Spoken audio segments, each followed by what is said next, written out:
Welcome to Clergy Talk podcast. The world wants to know. And if you would, please introduce yourself to my audience, little background information before we start our topic. All right. Yeah, thanks for having me, Mike. My name is Ethan. I've been doing in ministry for just over 15 years. I'm in college ministry. So I've been doing it in New York, and then I moved out to Minneapolis. For 10 years, I was doing ministry at the University of Minnesota, right downtown Minneapolis. And then we moved back to central New York, kind of much more rural where I'm at right now. Right.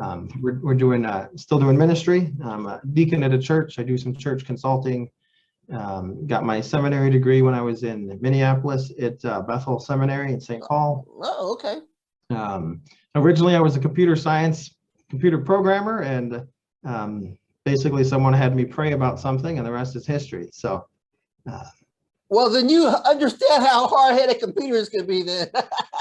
Yes, I do. Yes, I do. I spent quite a few years as a programmer and doing different stuff with computers, and I enjoyed doing that. And I was good at it, but I felt God had something more for me, more kingdom focus than sitting behind a desk doing programming. So. Okay. Now I got to ask you, I know doing college ministry, they ask you probably a boatload of questions all the time. They do, and that's a good thing, because sometimes you might, I don't know, sometimes young people feel that inside of some churches, the atmosphere to ask questions isn't always there. Or sometimes they don't have confidence, like, oh, maybe it's a dumb question, a dumb question. Right. And so within our ministry, we want people to ask any questions, whether it's a hard question that we don't have answers to, or maybe it's a simple question. And so we want to cultivate an atmosphere where you can ask anything, and we would hope to point you with the Bible and those topics and help mentor you in those ways. So, but yeah, I love it because every day is different. Every student has different situations, different questions, different places in their faith journey. Right. That makes sense. So our day's topic is what? The 5 ways you can lose your faith, correct? Yes.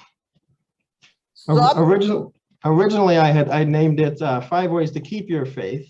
But with the young adults, I had more people interested when I said, well, let's talk about 5 ways that you could lose your faith in college. Or it doesn't have to be in college, it could be in any situation. And so I like to preface for the listeners to think that, let's say that I was a brand new Christian. Let's say I'm a high schooler and I went to summer camp and I became a Christian, and I'm about to go off to a different state to live on a college campus, don't know where my roommates are, don't know anybody in the town. And I go to you, and let's say the listener, you're a mature Christian. And I go to you and I say, could you share with me like 5 things? I'm nervous. I don't know where I'm going. I don't have a church yet.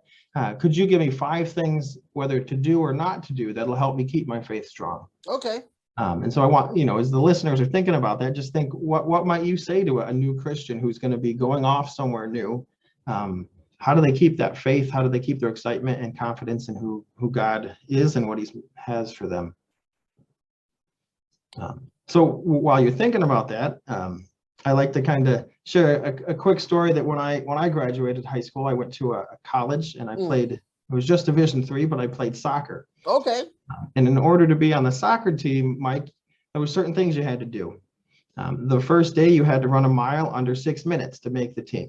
It took me 2 tries because I was 6 minutes and 12 seconds. I was like, oh my goodness. All right, coach, give me one more try. But once you made the team, you could say, oh, great, I made the team. That's it. Right. Or coach had set up certain rules and regulations that were in place. As a young adult, I don't like rules, but they were put in place so that I would reach my best potential as a college athlete. Right. And so real quick, some of those rules were you practiced together, you ate every meal, you sat together. At this college was a Christian college, so we even did a Bible study together. You worked out together, you did everything together. And then some of those rules were no soda. Don't have extra helpings unless it's salad. So you need to be watching what goes in because it does affect your body. So there's all these things that we had to do where we're not supposed to do. Right. And while I didn't like them, I realized, oh, they're put in place so that I can be the best athlete I can be while I'm here. Okay. So with that kind of analogy, I'll hit to a couple times. I think that the number one thing to lose your faith, if you wanted to, right, thinking of it that way, would be just stop talking to God. And what I see is, especially in the Old Testament, like Habakkuk, for example, right away, he's questioning God. And actually, I have that passage real quick. Right away, he says, "How long, Lord, must I call for your help? But you do not listen. Right. Or cry out to you." And so, if you, where did I go? There we go. As soon as you stop talking to God, the rest of it's just going to fall apart. Yeah. And so the analogy to help fit this is, if a married person came to me, or Mike, are you married? Nope. Okay. Well, if a married person came to me and said, "Hey, Ethan, I want to get out of this marriage. What should I do?" I would say, stop talking to your spouse, right? Just stop talking to him. And, that'll do it. yeah. And it also makes you think, in a family situation, if you stop talking, your kids, everyone else in the house is going to know if the moms and dads are not talking. And so 1 Thessalonians 5:17, one of my favorite verses, it's super short. Pray continually, or pray without ceasing. Yep. And so that's just an encouragement that we got to be talking to God. And so I'd like to just ask, how 1% of your day is 14 minutes and 40 seconds. Right. And so do I even give 1% of my day to God in prayer? Just a challenge I give myself, how much, now that it's about how much, but can I even give 1%? And then I like to share real quick that I think that Jesus modeled talking to God for us. Right. I agree. And so in college ministry, I did a lot of ministry in Minneapolis with Muslims.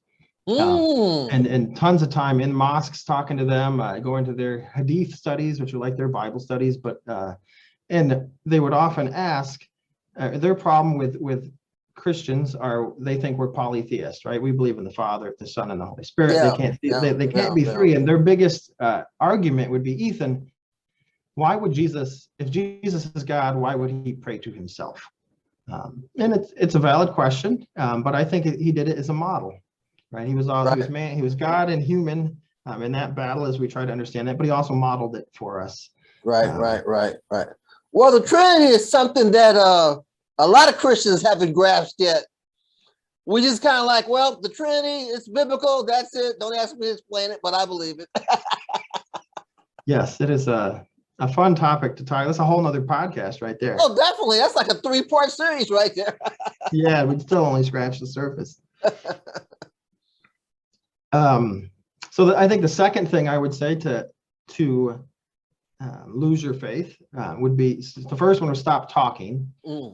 So let's say that married couple, we'll go back to that married couple. Let's say the husband says, I stopped talking to the wife, but she kept talking, and I didn't lose, I'm still in the marriage. Ethan, help me. I would then say, well, stop listening to her. Because the prayer is two ways. It's talking and listening. Right. And so imagine, your wife says, hey, how was your day? Just walking right on by her, or you ask her a question, how was your day? And then you pull up your smartphone and just totally ignore her.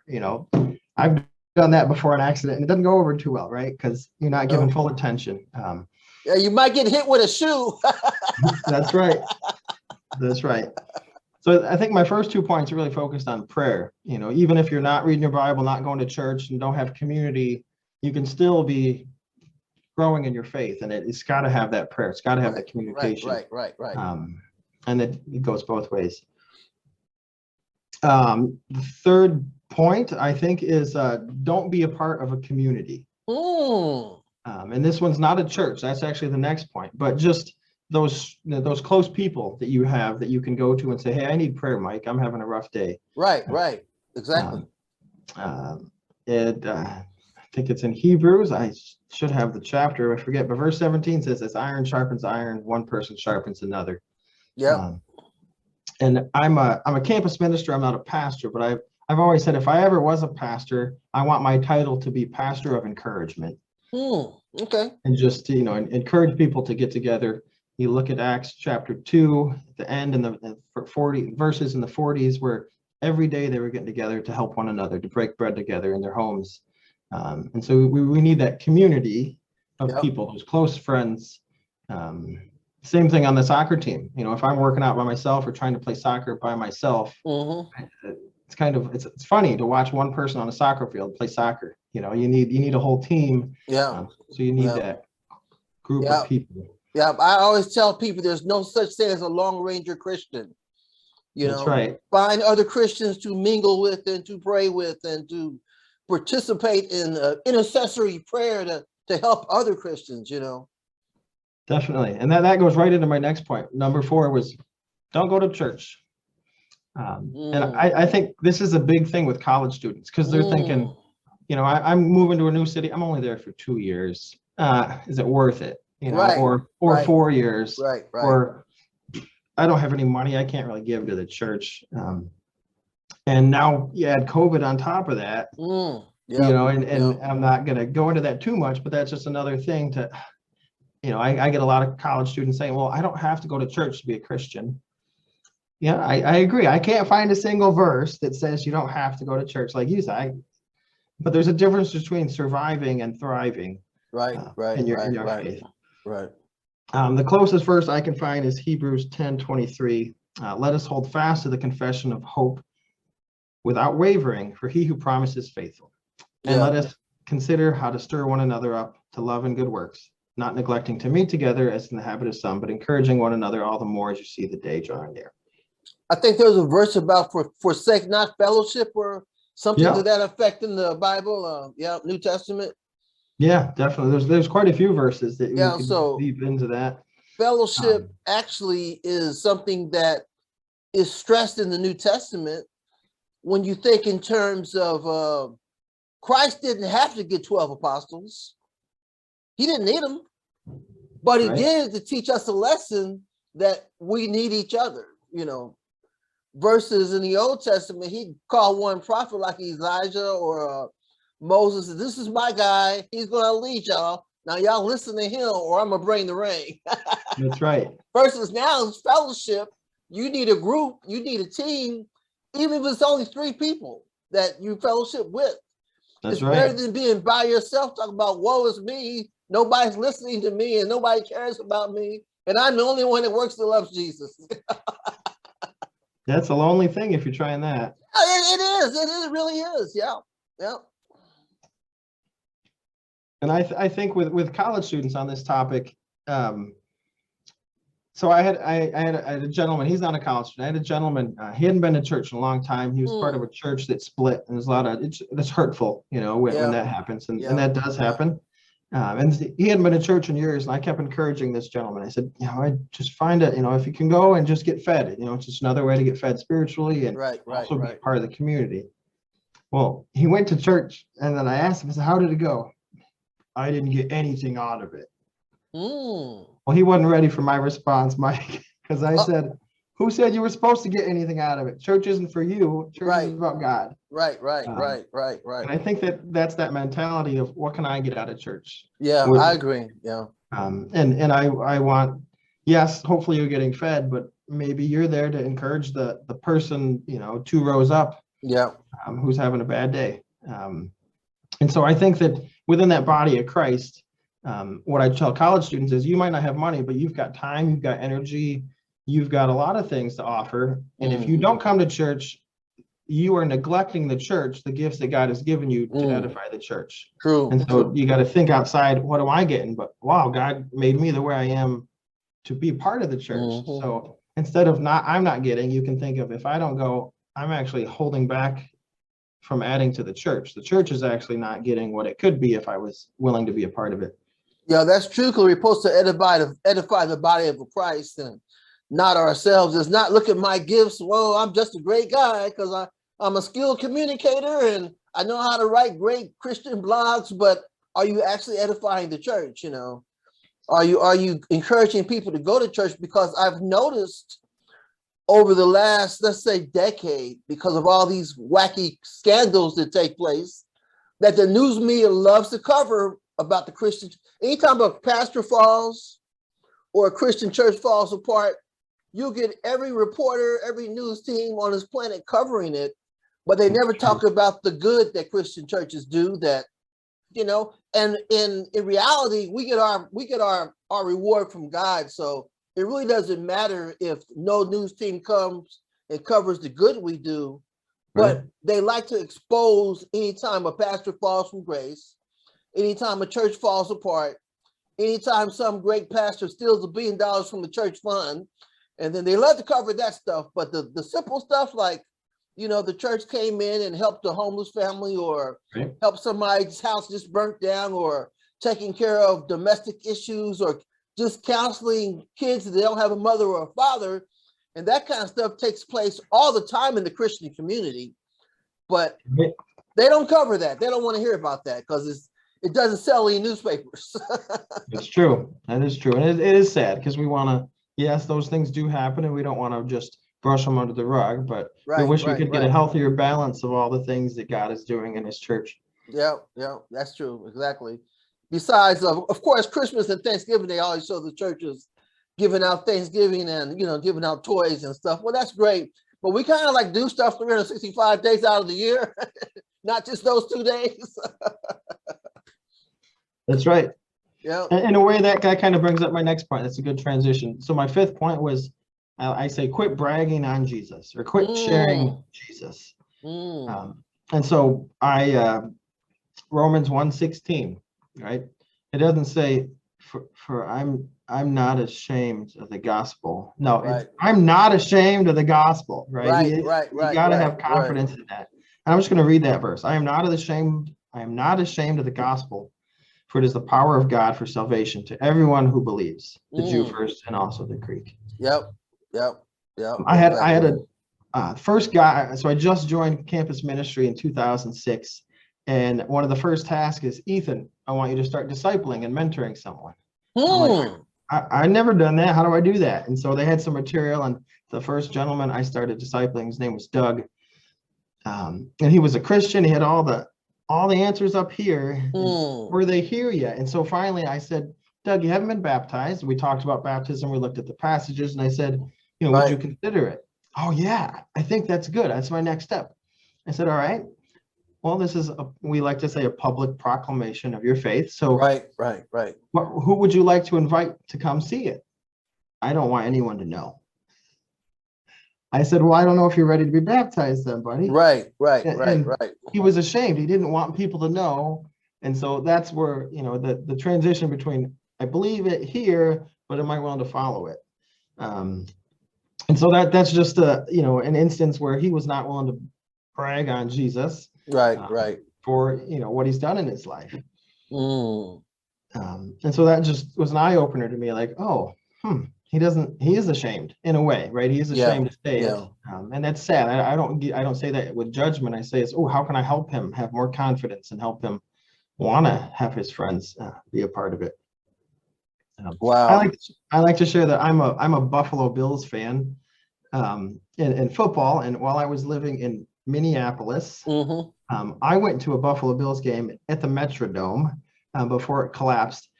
And when I go to a Bills game, Mike, I'm a big fan, and so I'll have my face painted. Everything on me is red, white, and blue. You're the real fan. I am. I used to go a couple times a year when I was younger, living in New York, up to the Bills games. And anyway, so I went.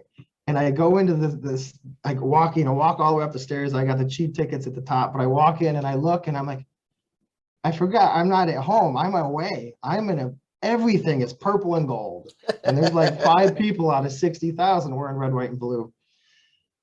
And I was not ashamed. I was a little nervous, but anyway, I won't get too far to that. But it was an example that we need to not be ashamed. We're supposed to look different than everybody else. Yeah. And so that's just a fun thing, that if we're not talking about God, and my last analogy is I like to take a lot of, I run all the service projects and missions trips for our organization. Okay.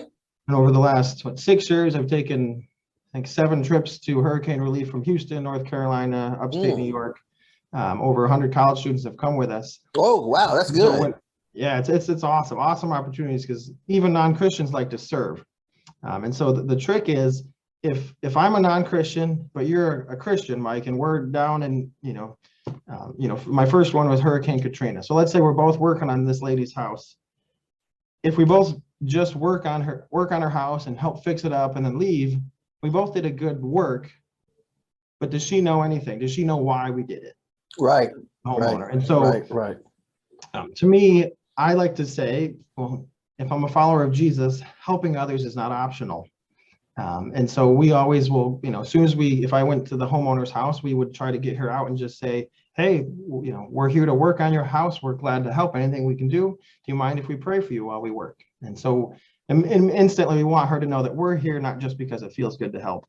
We're not here because it's good to do, but we're here to do it because we're commanded as followers to do those things. Right.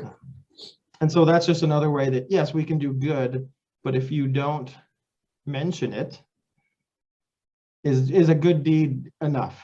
And I think I could be, a good deed is great, but if they don't know why, is that enough? So just something to think about for the listeners is, how can you add why you're doing the good deed to the person, not in a prideful way, but for them to say, oh, you're down here doing hurricane relief work because you're a Christian, not because you want to. And so I think that's just a fun conversation to have with people is, does your neighbor know that you're a Christian? So I guess another story would be our pastor we had in Minneapolis. Him and his wife lived at a house for 10 years, and they had a neighbor that had been there for 4 years. Right. And they'd said hi to her, and they knew each other's name. And then one night, the pastor and his wife are dressed up to go to the Christmas Eve service. And the neighbor says, oh, hey, where are you guys going on a date? They go, oh, no, we're going to the Christmas Eve service. My husband's the pastor. And the neighbor goes, I didn't know you guys were Christians. I didn't know he was a pastor. And so in that situation, how long can you be friends or neighbors with someone before you bring it up? I'm going to talk about my sports team. I'm going to talk about my dog, my family, my kids. And if Jesus is a priority, it shouldn't take 2 years to talk about him. Right. Exactly. So not that you have to be a Bible thumper and say, hey, I believe in Jesus the first time you see somebody, but just something to think about as we not talk the talk, but walk the walk. Yeah. I got something I want to bring up real quick. I can't think of the name of that Christian organization, but they build houses all the time for people. And I think you know what I'm talking about? Well, there's Habitat for Humanity. That's them. Well, I remember having a conversation with someone, and the guy said, well, you know something? They're actually doing something. And I'm thinking, if you look at the materialistic aspect, yes, they're building houses. Yes, that's a great thing. But I guess he believed that witnessing to people about their eternal destination after they die wasn't important.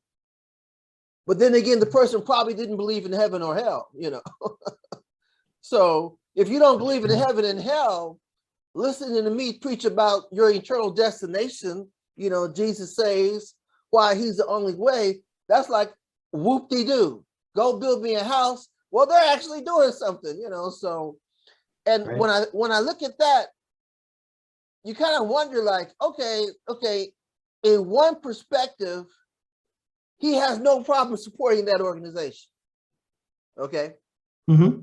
But if you just go to a church where they're teaching Jesus to lost souls and everything, and he wouldn't support that organization because in his mind, they're not doing anything. So it's kind of funny how people approach Christianity, when some people say, like when I was in the military, when I was in the Marine Corps, I had sergeants that said, I know some Christians, they're really nice people. And I was waiting for the punchline, but I guess the really nice people was the punchline. Oh, right. Yeah. Well, I like what you just said, because let's take the woman at the well. Right. He was talking about that need for, I'm going to give you water, right? He wanted to meet the physical need and then meet the spiritual need. You think of the people out, he's feeding 5,000. He needs to give them physical stuff as well. And I think that if you do Habitat for Humanity and just build houses, that's great. That's it. There's no punchline. But if you build houses and do, I think you need both. You need that meeting needs on earth and meeting those spiritual needs. And some church, so here's a fun one. For a while, we were doing Bible studies every week, couple Bible studies every week in Minneapolis. And one of the students said, "Man, we study a lot. When are we actually going to go do something?" I was like, ooh, I'm the leader. That's a good point. So once a month, we did Bible do instead of Bible study. Okay. So we would just go on campus. There's 54,000 students at the University of Minnesota. And so we would just walk around and say, "Hey, we're a Christian group on campus. We believe in the power of prayer. Is there anything we can do to pray for you?" And we easily went over to a couple hundred people. And I have less than 5 people out of over 200 that said no to prayer. Wow. And so on a college campus, if you do it during finals, that's always an advantage because everyone wants some prayer for their finals. But even non-Christians would be willing to, they don't have anything to lose. Maybe God is real. Maybe it will help.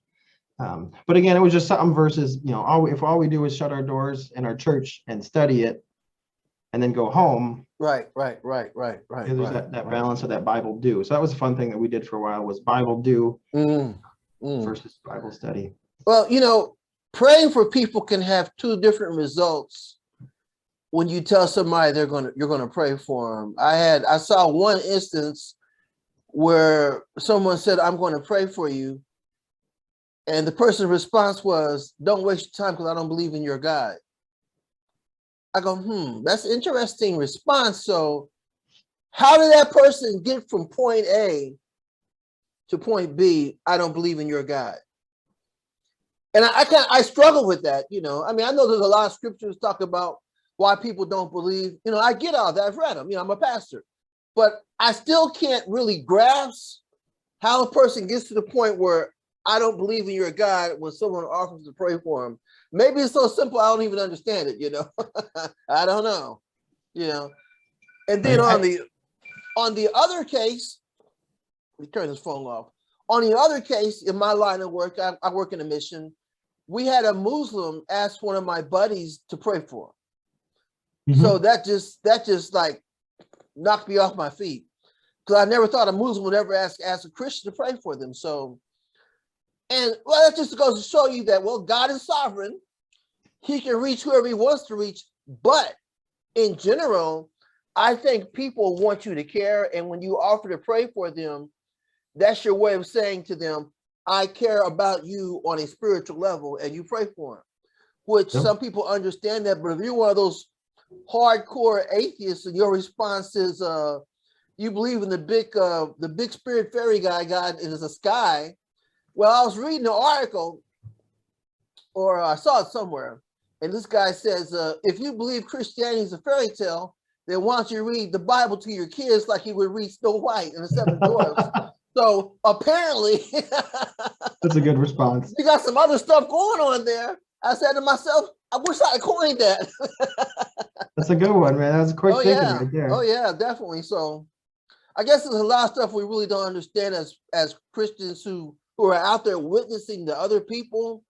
And I'm sure, by you witnessing the Muslims right there, I'm sure we could do a show on that, on how you witness to Muslims and the various questions that they ask. So let's back up a little bit to that, because I got to go back to that. What would be, besides the question on the Trinity, what would be one of the questions that you were asked was like one of those questions that you had to really think on for a minute? Specifically from a Muslim, or? Yeah, from a Muslim, yeah. So for them, they believe that the Injil, the New Testament, was Isa, who's Jesus in Arabic, was his. So the New Testament was legitimate from God, but they say it's been corrupt. I've heard that, yeah. And so that was a challenge for me to think, doesn't matter how much I quote this book, it means nothing to them. Right. And so that from there made me think, all right, let's read the Quran. And so now I go to, for instance, the book of Mary in the Quran, and I say, do you know how amazing Jesus is in the Quran? What? And so there's miracles in there, but he even speaks in the Quran. as an infant, he speaks audible words. Now, it's not in our Bible, and I don't think it happened, but the idea is if you look at the Quran, you see more amazing miracles in the life of Jesus than you do in Muhammad or anyone else in there. And so I like to start them to think, hey, if Jesus really was this awesome person in your own book, and then we start to think, well, we try to figure out in time, when do they think it got corrupt? Because we have enough copies of copies, transcripts now that we can go back and say, but it's less than 95%. But anyway, so that was one of the hard ones, was if I can't use my Bible to witness to someone, how do I do it? And so for me, it was, I read the entire Quran. I read it in English, which they would say is not complete, need to read it in Arabic. And then so for me, it was, just asking them questions, going to their, during Ramadan, I would walk my dog at midnight almost every day in Minneapolis. And during Ramadan, midnight, or about 11 a.m. midnight prayer, there'd be 200 cars in the parking lot. Wow. Like, when's the last time I prayed with people at midnight in my church? And it's been, doing ministry with Muslims really made me look at my own dedication. Right. Because they're very dedicated in their life. Some other ones, well, the Trinity is a big one. And so the other one would be one of the questions was, Ethan, you've got 4 different accounts. And so one, this guy, Salud, his question was, if Jesus's last words were so important, why wouldn't they be the same in every gospel?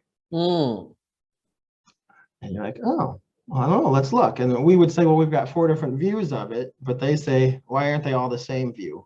Right. So that was another question, was why weren't they all the same? And then, of course, the other one would be, so back up, we're in Minneapolis, where we reserve a room on campus to do our Bible study. And I've got 2 interns at the time, and they go to set up early, and they get there. We have Bibles. It was like 7 o'clock, I think, at that time. And they get there at like 5 of, and they come back to me as I'm coming up the elevator, and they say, Ethan, there's some Muslims in the room. Should we kick them out? Because we've reserved the room. I said, why don't we ask them to stay for Bible study? Okay. Instantly, they got behind me because they didn't dare ask. So I asked them, I said, would you guys, we're about to have Bible study. We have the room reserved. I see you're studying. You don't have to, we're not going to push you out, but if you want to stay for our Bible study. And we were actually going over the book of Jonah, the story of Jonah, and they stayed for Bible study. And I've multiple times in Minnesota and in New York, I've had Muslims come to Bible study because they know who Jesus is. They know the Old Testament. They know a lot of the stuff is very similar. It was neat because in this one, Mike, this is cool. He stays, he actually participates because most Christians are so afraid to say anything because there's a non-Christian in the room. Wow. And then this is the coolest thing. There's probably 12 of us in the room. It's not a large group. There's about 12 of us. And then the 2 Muslims.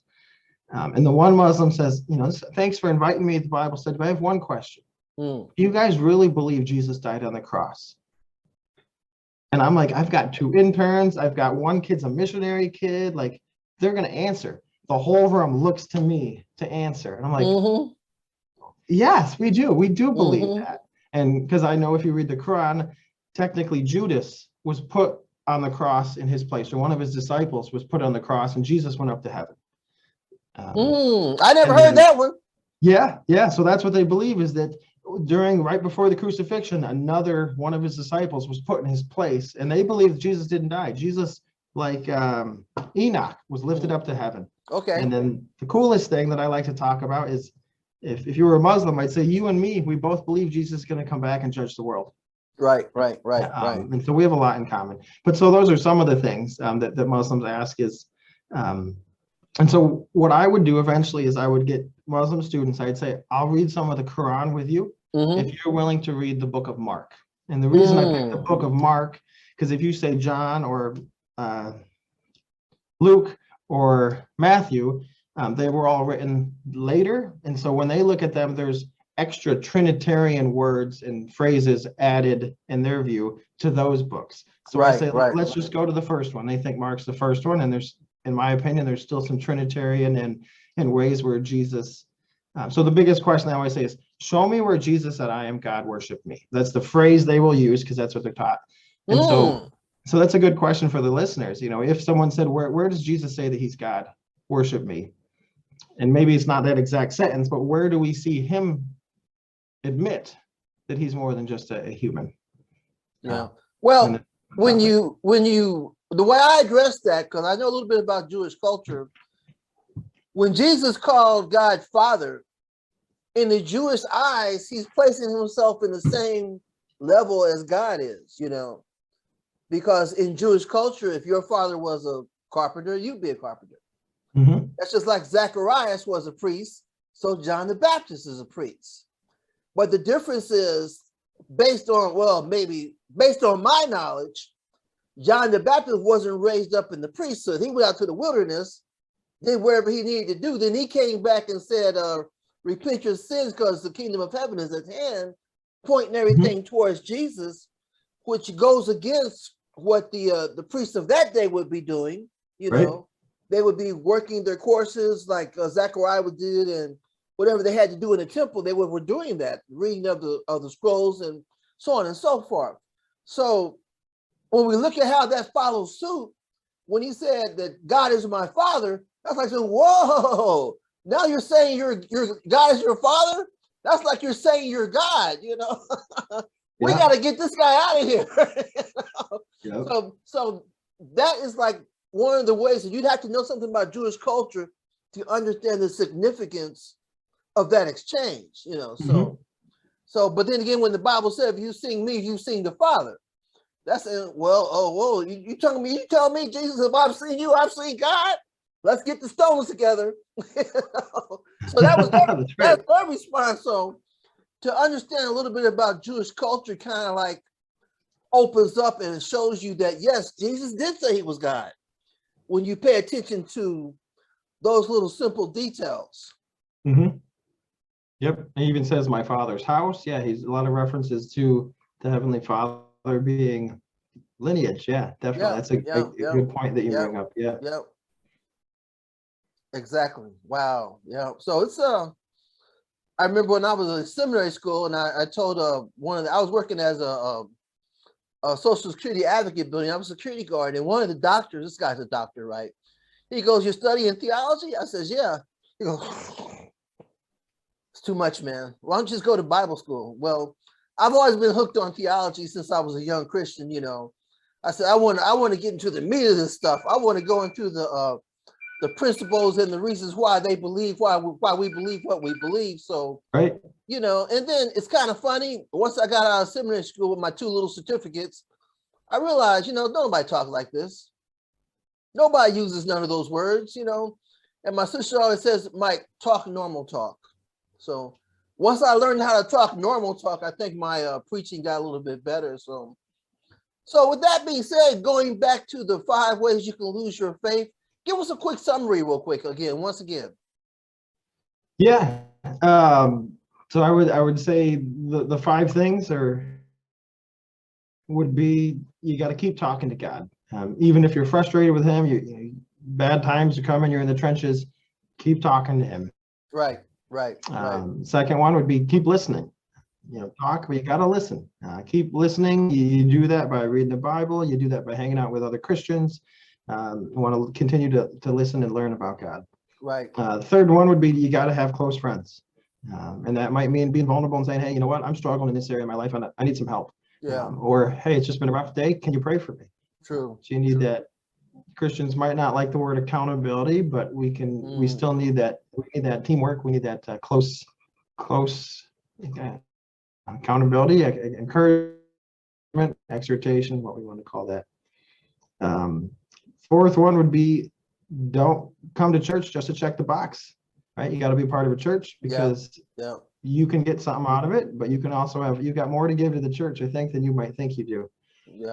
And the last one is, don't forget to brag on Jesus. He has taken us out of the chains of the mess that we're in with sin, and he has freed us. And we got to have confidence in the fact that he has done it for us. And if he's done it for me, man, I want everyone else to know, because what he's done is so amazing, right? And that's why I'm excited about Christmas. I'm really in the Christmas spirit this year, just thinking about, man, I'm a nobody, and he died for me. Right. Well, when you think about Christmas, this is probably the only time that some people even hear about Jesus.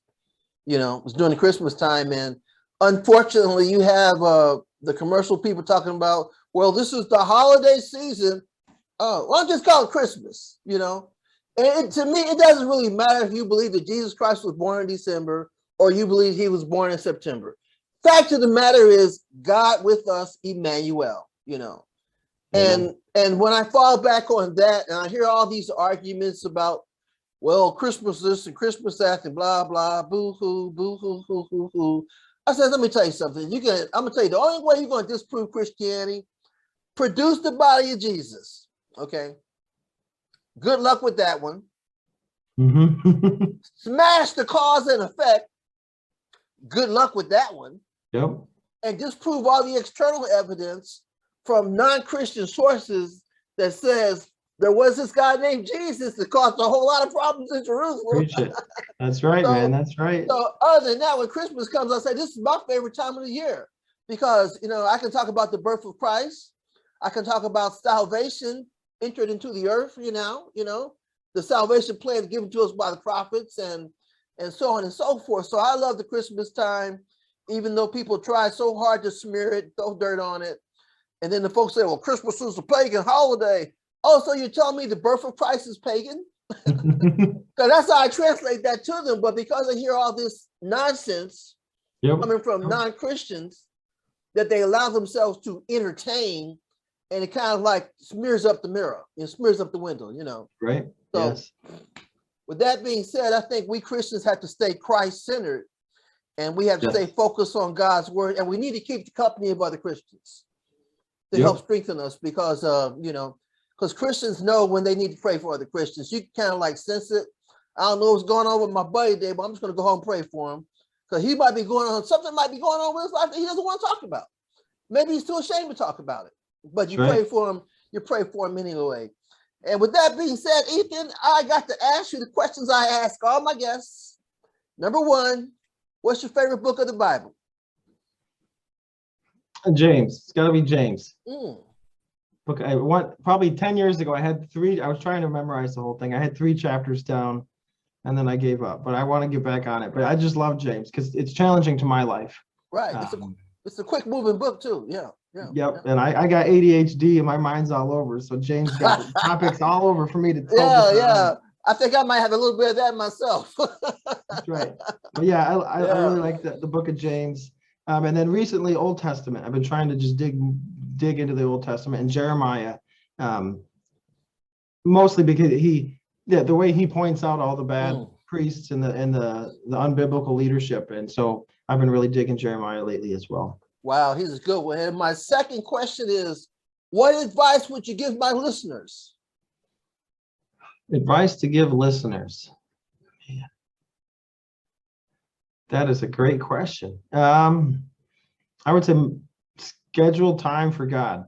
Yeah. I know for me, it was always, no, I'm not a morning person, so I wouldn't read in the morning. And then I'll do it at my lunch break. And then someone would ask me to go to lunch. I'll do it after work. And then it just, if it's not a priority and I don't plan it, then it's just not a priority. Right. And if someone says they don't have time for you, or then that means it's not a priority. So for me, it's, okay, when am I actually like putting time in my calendar to say, spend time with God? Not that makes it a routine or just going through the motions, but for me, I need that routine so that I can be consistent. So for me, it would just be, if it's a couple minutes a day to start, and that's, maybe it's praying, maybe it's listening to some worship music, just clearing your head, be still and know that I am God, Psalms. So yeah, just make time for God and ask him to show up. Yeah, that's some real good advice. And with that being said, thank you very much, Ethan, for appearing on Clergy Talk podcast. And I'd love to have you back sometime later on this year when you got some more great stories to share with the Christian community. And with that being said, I would wish you and your family and your loved ones a very merry, happy Christmas. And I will keep you in your prayers and keep on doing what you're doing. Thank you very much. It was very nice to meet you, and thanks for having me on, Mike. Thank you. Have a great day. All right. You too, sir. Uh-huh.